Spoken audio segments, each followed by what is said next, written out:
చిన్నప్పటి శ్రీకృష్ణుడంటే అల్లరికి మరో పేరు.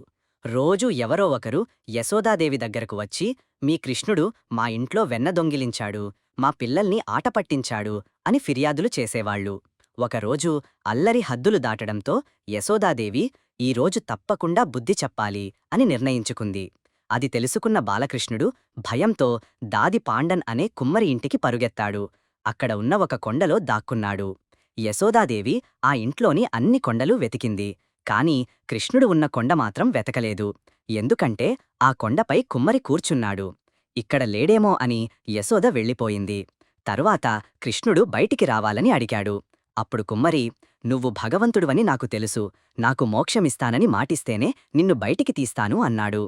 అప్పుడు కృష్ణుడు చిరునవ్వుతో, నిన్ను మాత్రమే కాదు, నన్ను దాచిన ఈ కొండకు మోక్షమిస్తాను అని వరమిచ్చాడు. భక్తి ఉన్నచోట భగవంతుడి కరుణ తప్పక ఉంటుంది.